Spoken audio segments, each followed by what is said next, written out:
digital autopsy system, I really thought that I wasn't wearing my glasses and it was really digital auto-pay system, right? Because it can't be autopsy system. I mean, like, really autopsy system? But this is why this is going to be like a really fantastic session. We're here with Matt today, and yeah, he's going to tell us why of the many things and the many ideas one could have, that dead bodies or looking into dead bodies was the way to go for him. So without further ado, here's Matt. All right, shall I just yeah, do a little spiel and then we'll chat. All right, ladies and gentlemen, thank you so much. Very good afternoon to you. Norina, thank you. That's very kind of you. Norina and I was chatting out there, how are we going to, shall I call, walk through this whole session today. So we agreed that what I will do is that by just sharing you my, shall I call, early days, on what I was doing, what I was trying to do, and so on. So like Norina correctly mentioned that, that my background is in life sciences, so I did biochemistry and chemistry. I worked within the chemical environment for quite some time. And you need this, I'm sure you can hear me. Can you? Yeah, I think that you don't need that, I want recording. For your system, yeah, sir. Thank you. Thank you. All right. So one fine day, I had a problem with my boss. When I had a problem with my boss, I walked away without thinking too much. Then I regretted for the next 3 years, for doing that silly mistake, if I may say that. But whatever it is, I am an accidental entrepreneur, and I had an idea. The idea was that if we can use the power of digital technology, essentially the IT, to digitize the body of human, then I thought that there are many things that can be done. So the digitizing the human body is only the first challenge. So once you have the digital signals in your hand, you need to decide on what to do with that. So I decided to focus into what I call the forensic. To be fair, the idea of digitizing human body wasn't my idea at all. It was an idea that was shared with me by someone from the United States, a very, very clever man. This man was then the scientific advisor to Dr. Mahathir. Then he was just Dr. Mahathir, by the way, So one fine day, because this guy is very clever, so nobody wanted to talk to him, but a very big American guy. So he was in one corner of PICC. I bumped into him, and I could spot him because he's big, tall. So I went to say hi to him and tried to do a bit of my salesmanship, if I may say. Then while chatting, he was just listening to me. Then he told me that, okay, let me tell you something. What if you can digitize human body? Don't you think that many things can be done? So I asked him, can you tell me what can you do with that? So he said, what happens if you can apply that in the world of forensic, Then I thought that sounds interesting, but to be very honest, I have no idea about forensic then, because I don't even want to think about forensic. It's a matter of death, by the way. I was thinking of how to live good life. Why do I want to think about death, So he just left it there.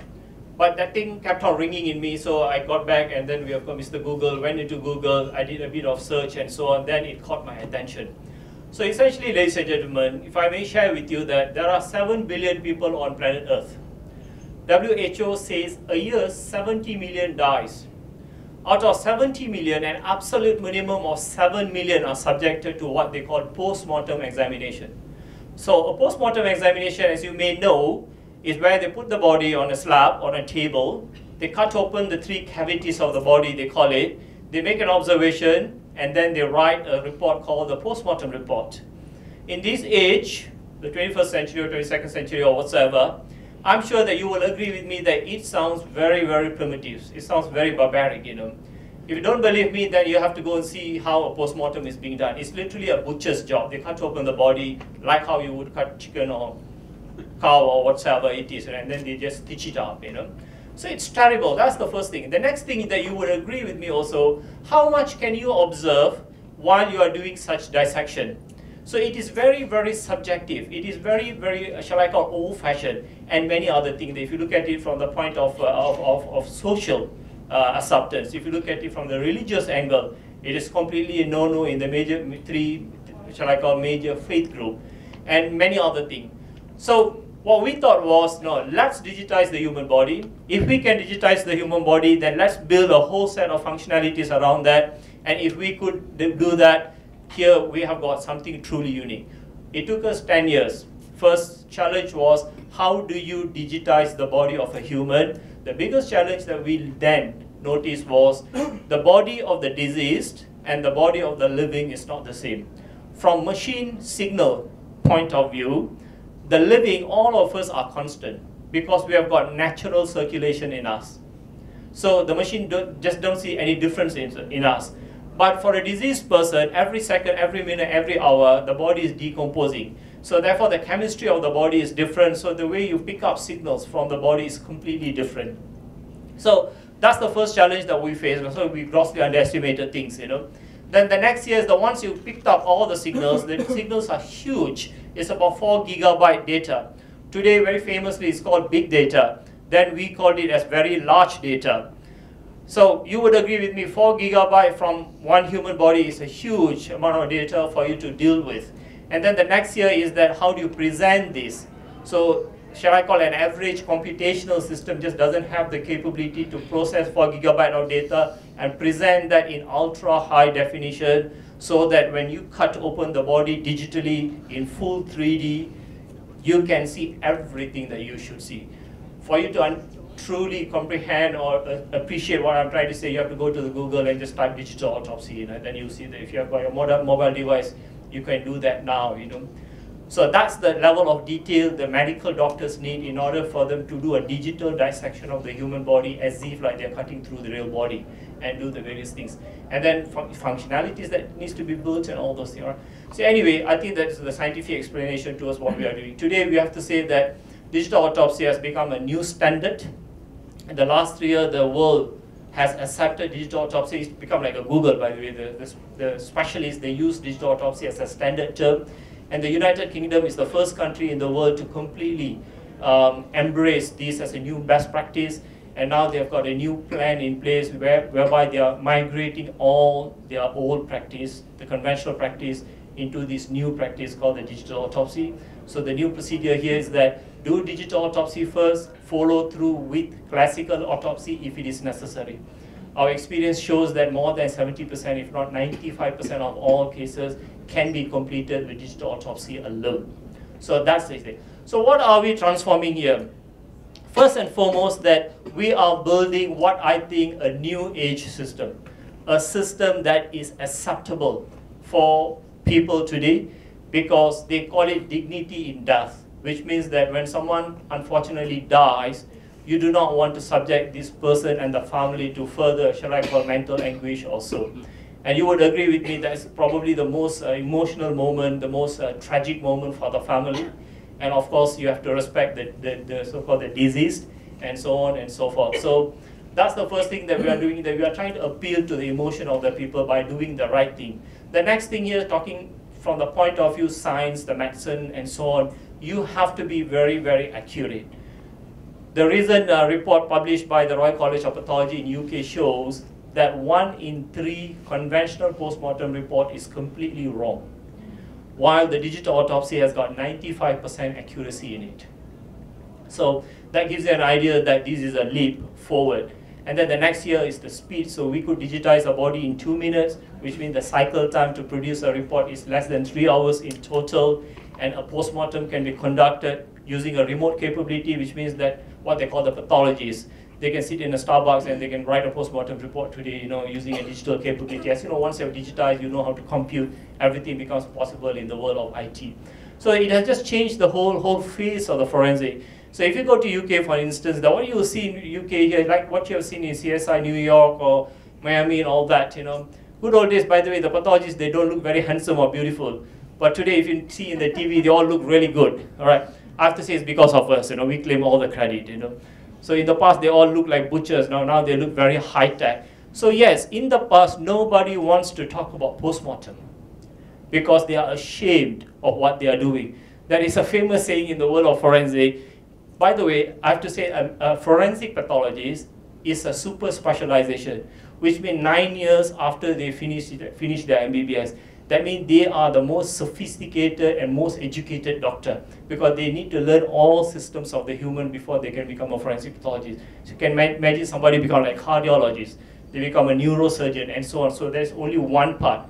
But for you to cut open the entire human body, you need to specialize in every system of the human body.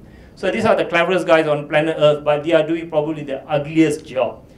So the famous saying in their world here is that if you're a forensic pathologist, you don't get a girlfriend or you never get married because nobody wants to marry you.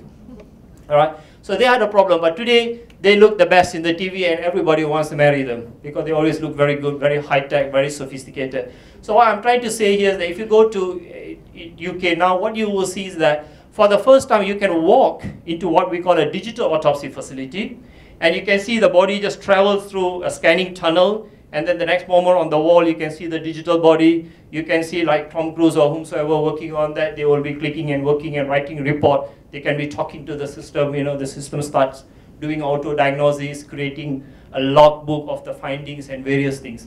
So it has just changed the whole work. So it has become something a lot more, shall I call, exciting to your mind. So we notice from our observation also, yes, unfortunate that death has happened. Nobody likes that. But it does give a moment of, shall I call, a comfort to the family because their loved one is being treated in such a way. Not only with the greatest respect, I have to say that in my observation, and pardon me for making this observation from the business point of view, that at times they have forgotten that their loved one has died. Their mind get more intrigued about the whole process of digital autopsy. So you can see actually that they are quite mesmerized. They have forgotten that the man being scanned is their loved one. So they stop crying and all those things, or you don't see the faces of grievances and so on and so forth. So it does give them that momentary, shall I call, mental comfort that they need and so on. So I have to say that in a way that it is so good that you notice that the difference that you are really making to the people out there. So it's not merely about a leap in science, medicine and technology and so on, but it's also how do you change the perspective of people towards something. So that's the first part. Think about second part for those of you who has had friends or maybe you're a medical doctor. If you're in the school of life sciences, medicine, biological science, health science and various things, you will deal with something called the cadaver. The cadaver here is the body of the deceased that is or was donated to the School of Science for them to cut open and learn. And that's the central to the whole curriculum. Okay? But you will agree with me that today your access to the body is limited. Because no one with a sane mind can go to somebody and say, can I have the body because I want to do something, cut open because I want to learn. It will be seen to be offensive, culturally insensitive. Politicians can lose their job because you didn't say and do the right thing. So now, if I ask you that, therefore, how do you teach them in the School of Medicine? And now you know why the last 15 to 25 years we've been getting doctors, what we call it the theoretical doctors. But they all learn everything from the book. They have never really dealt with the real human being. And when you land in front of them, I have to tell you, your first subject as far as they are concerned. And if you see their hand shivering, even to do what they call a venipuncture, I mean just to put a needle through you, you understand because you are subject number one as far as they are concerned. So they're just experimenting on that. It is very true. It has been my own experience that when I go to IGN for my annual blood checkup, the guy in IGN, even before I sit here, spoke and took 5 mils of my blood. So I asked that guy, I said, how did you do it so far? Then I asked him, how many do you do in a day? He said he does 500 in a day, not in a year. So that guy, even before you sit, he gets the job done. But if you go to, I don't want to be brand specific, so-called the specialist hospitals that we have here, after all that fancy lobby and so on, when you end up in front of the nurse or the doctor will be rubbing your hand, Essentially, he is not comforting you, he is comforting himself. Because you're going to be the first subject and wondering, where to put the needle through. And take them so long before they do that. It's just because they just don't have that, shall I call the confidence in what you do. You must remember, a medical doctor is as good as a mechanic. It is actually a vocational job. It is not really an intellectual job. It's not a job of a scientist. So the more they do, the more they practice, the better they become. So their competency is essentially the vocational competency. It is not actually a scientific or an intellectual competency that they have. Anyway, going back to my story, that if it is true, in a year, 7 million get autopsied.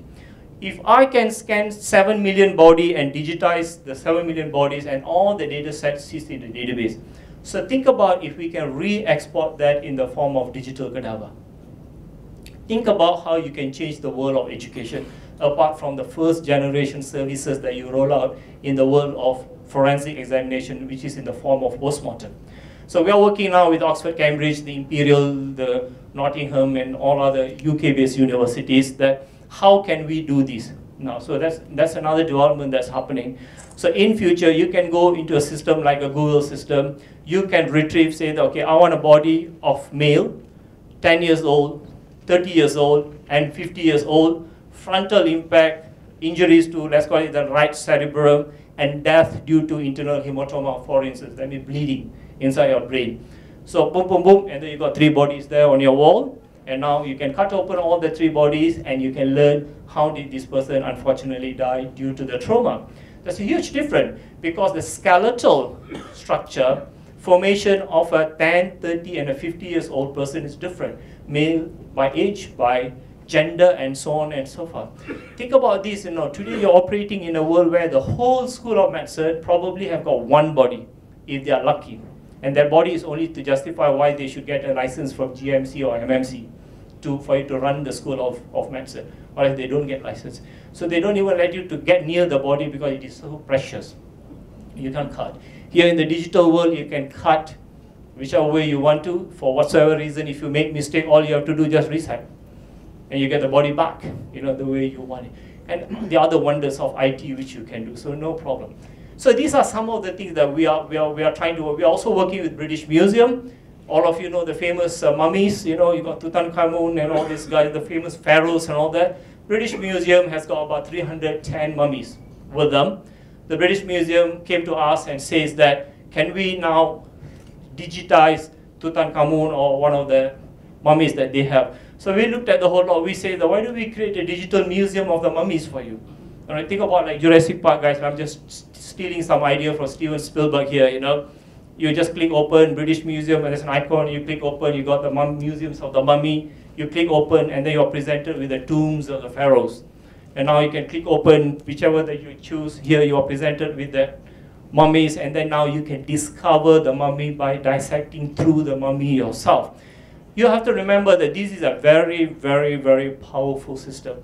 The reason being because the world of science is where it is today purely through this process of discovery. So you just travel through that with your mind traveling in, making an observation, and you are deducing things in your own mind, and therefore you are accepting that as what we call it the facts. That's how human has been learning for years, with Newton and Einstein and Edison and so on. That's how they learned. But today, because the way we are living, we have stopped the process of discovery. We are always at best being told by somebody like what I'm doing now. You can't really appreciate even 1% of what I'm trying to say. That's the bad news to you.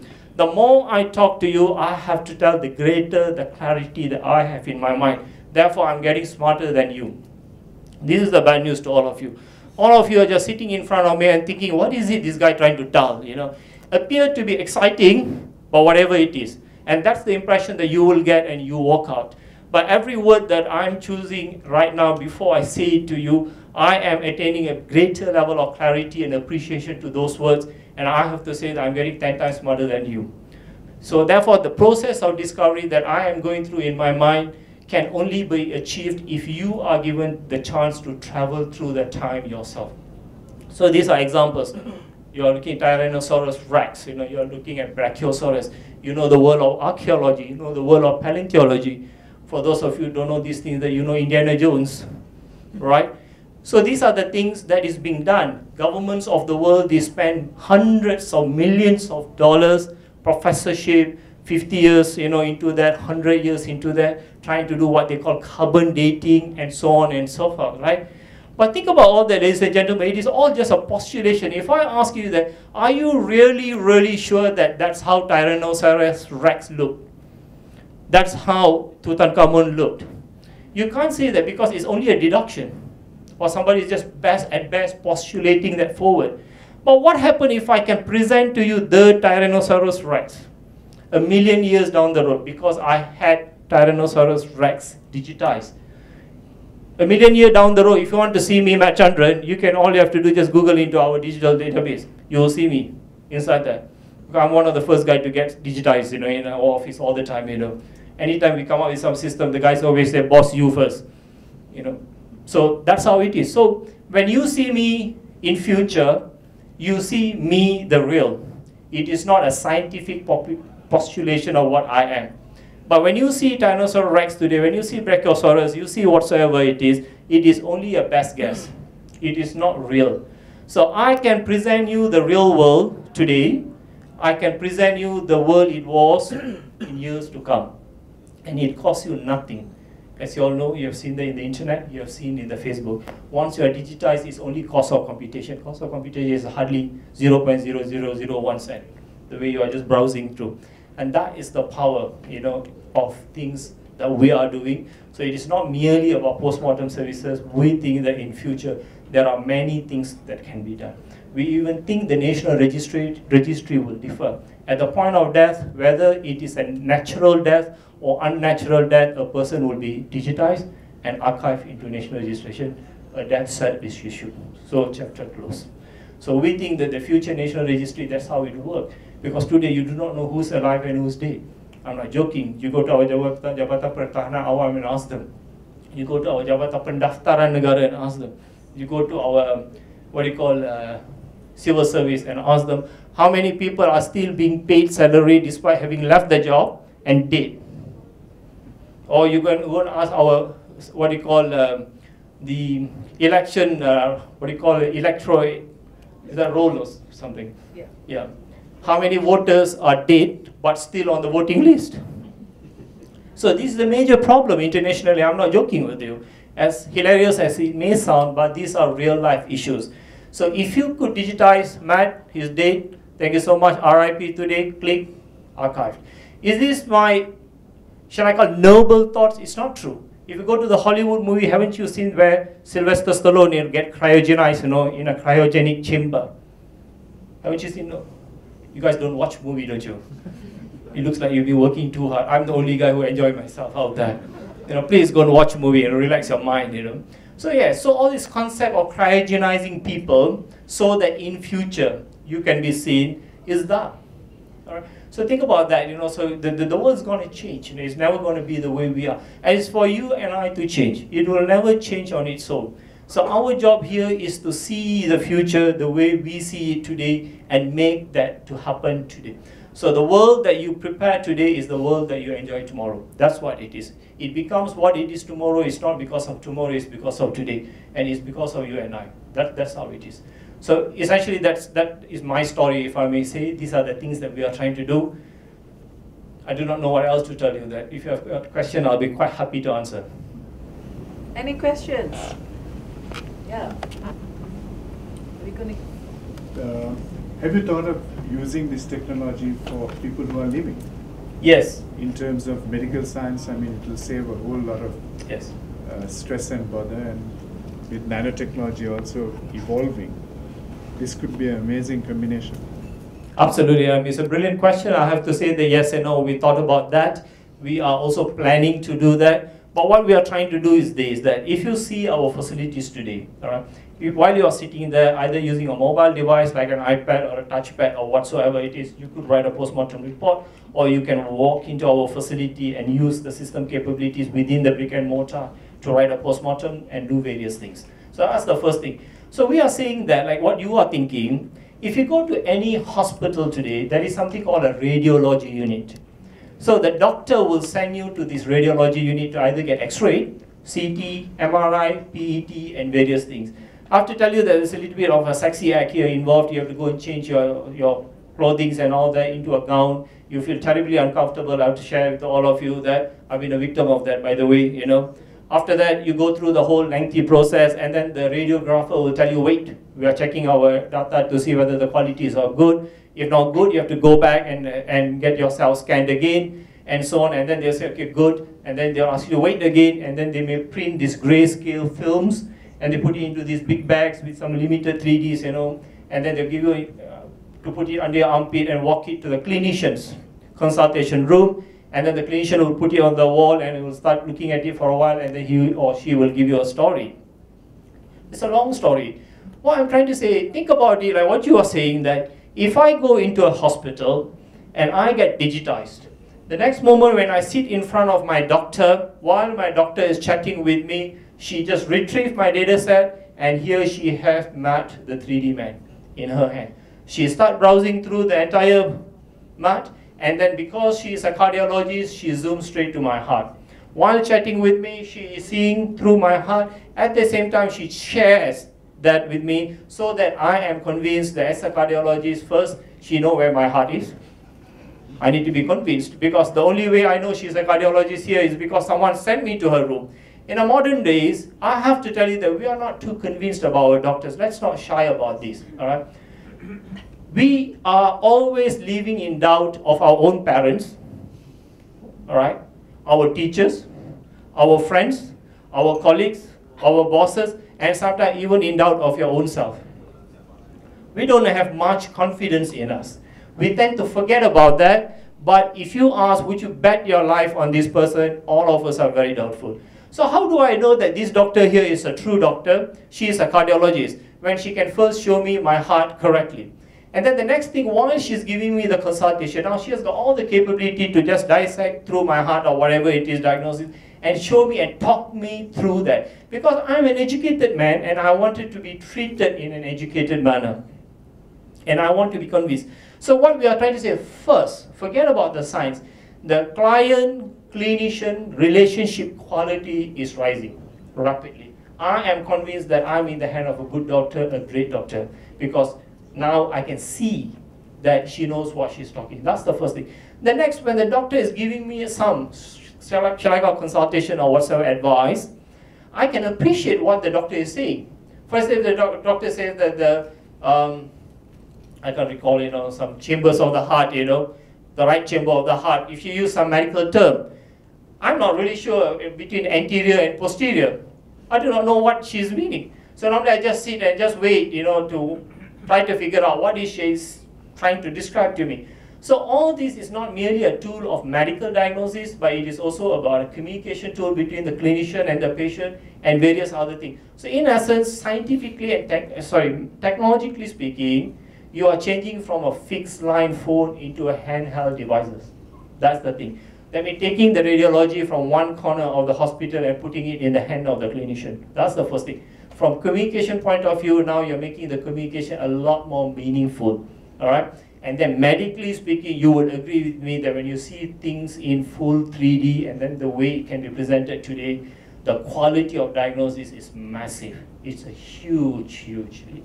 I give you an easiest example. You all may know these Lade sisters, the twins that got operated by the world-famous surgeon Keith Goh in Singapore. He lives in US, Singaporean operate in US, but nobody was willing to conduct this operation on this Siamese twin. They call it the Lade sisters, because some Lade, So their head is conjoined, so the head is connected, and after all the diagnosis of the world, the doctor says, no, we can't operate on them, it's dangerous, because their lifetime dream here is for them to get separated. Right? Finally, Dr. Keith Goh is the world famous and the only one who says that I think I can do that, I'm willing to do that, simply because it was the demand of the twins. They said at the age of 18, their wish here is that either we are separated and let us to live our life, or we may as well die. Of course, they went through the whole legal process, they signed and all that. Keith Goh says that I'm more than 95% sure that I can get this job done. United States doesn't allow that because of the legal complication.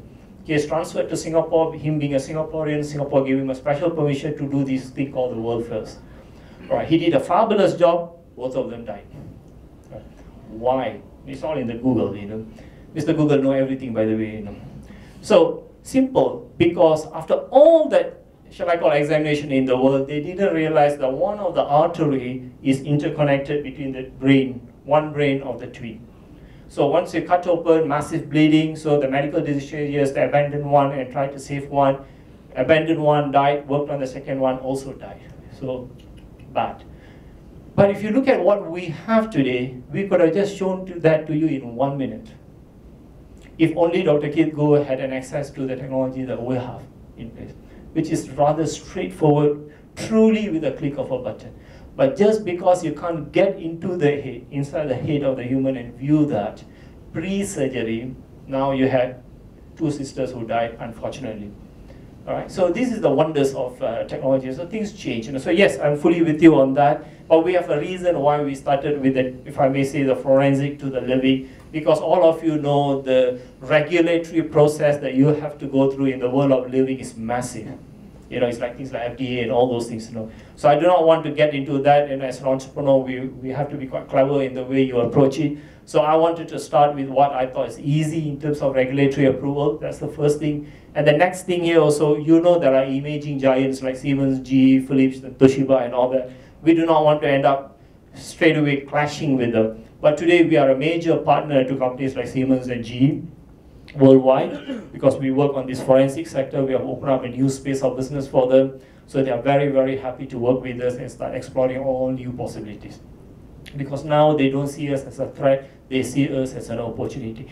So as an entrepreneur, you've got to be a little bit strategic in the way you approach, so that you know how to turn a potential enemy into a friend. Thank you. Questions? Matt, just talking about being an entrepreneur and going into something like this, you weren't an overnight success. Yes. And when you tried this in Malaysia way back in early 2004 or so, it didn't get the kind of reception. It didn't.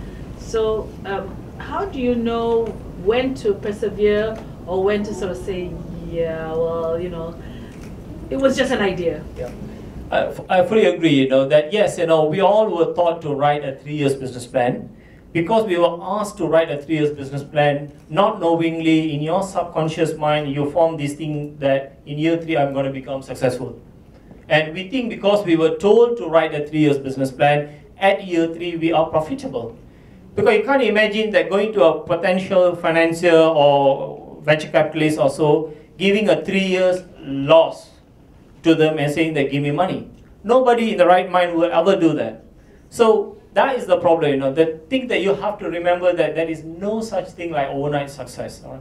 Please differentiate between these two things. First is what I call a transactional value. Transactional value means that I had a phone, I sold that phone to you, you bought it for 200, I bought it for 100, so I gave it to you, you gave me 200 ringgit, minus the 100 that I put in, I made a gross profit of 100. So that's the transactional value. But what we are after here is what we call a value creation. Value creation is not a transactional value. These are two different things. So when you are in your entrepreneurial journey, you are a value creator. So we are creating what doesn't exist. We are not arbitraging. So the financial world, they call arbitraging. Arbitraging means that taking advantage of the gaps. So taking advantage of the gaps is very momentary. It won't last long, because in any system, the gaps will close fast, because that's how the nature has built it. Look at the earthquake. Why the earthquake takes place? Because it's closing the gap. Essentially what it is doing here is consolidating the system. So a system will quickly consolidate from what the financial world call it. By the way, you need a little bit of education in the world of finance and so on, so that there are gaps in the inefficient market. Because there are gaps in the inefficient market, the market consolidates. When it consolidates, the gaps disappear, so the opportunity to arbitrage disappears. So that's why a lot of transactional value type of businesses fail in time. So the answer to your question here is that you have to look at the long horizon. You need to create a unique position for yourself on why you should be a long-term player.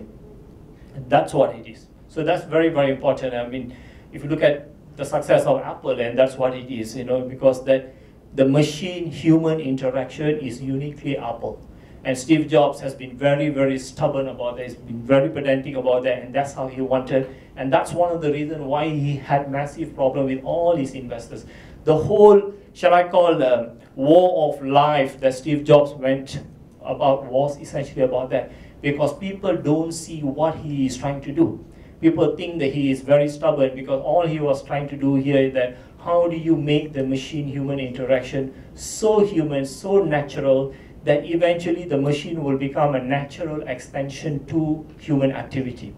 But because the others, they don't see that, he always had problem. But because I have to say that the man lucky in the sense that it is in his nature to be very, very, shall I call, stubborn about things that he does, and one of those things is my way or highway, So in his case, he magically, if I may, survived, the battle of Apple, although finally he died, But at least he won his professional battle, I call it, So that's how it is. So my answer here that there is no such thing like a short-term business.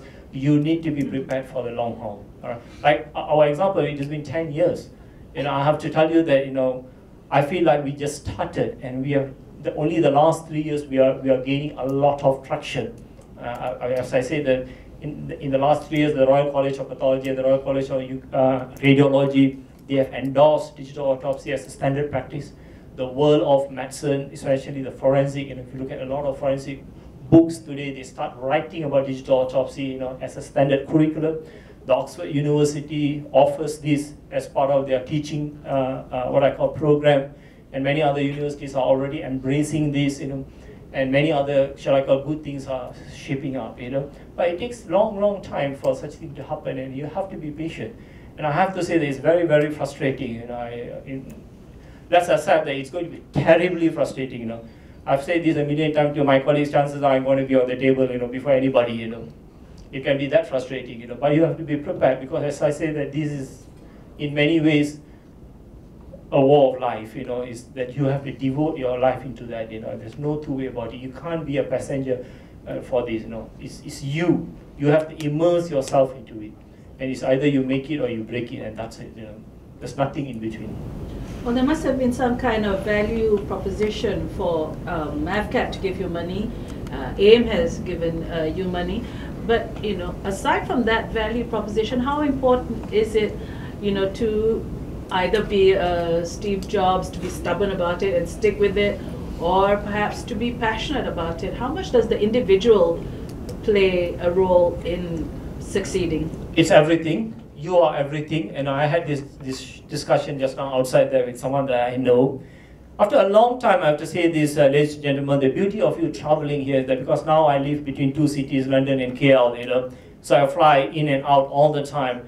Because of the long haul, I sit there and doing nothing, I kind of ponder through my life, and I always ask this question, what am I doing, Sometimes I feel like this is not something that I want to do again, if I'm given a chance, But the thing is that you reconsolidate your thoughts. When I did this, the last 5 years, I realized this. The biggest mistake that we all make here is that not knowing what we want and what we should be doing. A lot of time we do exactly what you're doing. I mean, pardon me for bursting your bubble. We come, we attend sessions like this, and then we hope to listen from the geniuses or the experts or guys who has done it. And you end up walking away wanting to do what people like me or Steve Jobs or Bill Gates did. And you forget that what is it actually that you wanted to do? What is it that you want to do? What is it that you are doing? So all your life you are so busy trying to do what others have done. And you forget things that you wanted to do, because you just forget that you are not doing anything that you wanted to do, and therefore you are not getting your result. All your life you have been leading the life of another, and you are not leading your own life. The moment I realized that actually I have to do what I want to do, I end up seeing the result of my life. Before this, all I did was I listened to my father, my mother, my teacher, my smart friends, clever business guys, the great scientists and speakers and various guys.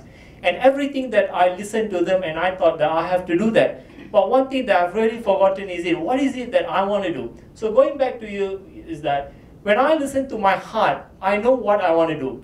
And when I have that, shall I call the courage to do it, I begin to see some result. It may not be the greatest result, but the result is a result. So then I learn on how to aggregate that, and also then the impact factor comes into play. So now because I'm listening to myself, then I know how to snowball that, and what in the world of software development they call it iteration. So you loop it over and over and over, and hopefully it becomes what we call a very, very powerful centrifugal force, that eventually snowballs out, and then the very resonance of that creates the kind of value and impact that you need.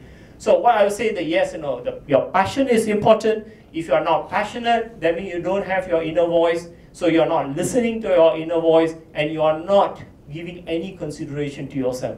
You always try to live what your mother, father, teacher, and everyone said what you should be. And you are not really or not listening to yourself at all. So I would say that there comes a time that you have to really sit and see that what is it that I want to do, and start doing what you want to do your way, and you have to do it, and you have to be held accountable for that. Again, as I say that when you fail, you failed in your life. When you make it, you created your life. Or else, bad news that you just don't have life. You're living another person's life. So that's what it is. So what's the meaning of your life? Who are you? Where are you? you are nowhere. So that's what it is. All right? So I have to say that I realized this about 5 years ago, and I have to say that it changed, shall I call, my behavior quite a bit, you know. But sometimes, again, that's why they always say that you have to be, in a way, very stubborn about it. I'm not an easy guy to work with. All my colleagues say working with you is hell, you know, unfortunately. So I always tell them, look, you know, that's how I am hell. So that's the answer. Look into your crystal ball and tell us what you think is the next big IT thing that's going to transform our lives. All right, there will be many things, you know, and I have to say that I'm in no position to shall I call, guess on what the future is going to be. But I can tell you, at least in our space, that I can assure you in the next 10 years, the digital autopsy will become a standard practice in everything that you see out there. In simple words, I'm trying to say that there is no reason and there will be nobody cut up unnecessarily under the name of medicine or legal. So it is essentially 550 years old practice of cutting up someone's body just to write a post-mortem report. I can tell you they will disappear. That's the first thing. All right. The next thing here is that now the presentation of the human body for research, education, teaching, learning, simulation, and so on will again become a common practice like what you are already seeing in the TV. By the way, that next year that there will be an episode that is like CSI New York, if you want to know, hopefully all over the TV, you know, based on the work that we are doing. So there are some production companies now producing these, you know, so all our shall I call staffs are becoming the actors and the actresses in that, you know. I have to say that most of them, they look a lot more handsome and more beautiful in the TV rather than in real life. That's the bonuses to them, you know. So this is how I see it, you know. So I think that you will have more and more organic matters, living thing being digitized, and these people will be presented back for, shall I call, to progress the human civilization and accelerate the whole process. I think that such thing also will happen in the world of animals, because we're already working on that, you know. You may know horses, you know. Horses is a prized animal, you know, so we're also working with some institutions in Germany on how to digitize horses, cats, you know, dogs. And then in the world of botany, you know, you may know sciences that people call embryogenesis, you know, essentially you study the growth stage of plants and all those things, you know. So you can digitize the plants and all those things, you know, you just name it. And I have to say that I have had some crazy ideas, you know. Women, when they become pregnant, they became very emotional about their baby, all right? They always touch their tummy, you know, trying to feel their baby. And the husband in deep trouble because he has to pretend to be listening to the baby, all right? And all these things.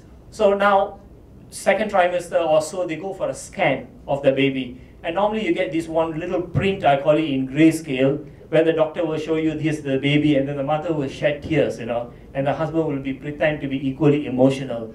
Because in that photo, the husband could hardly see the baby. Isn't that true, guys? Right? But we always pretend to be, yeah, I saw also, you know, or you are in deep trouble, man.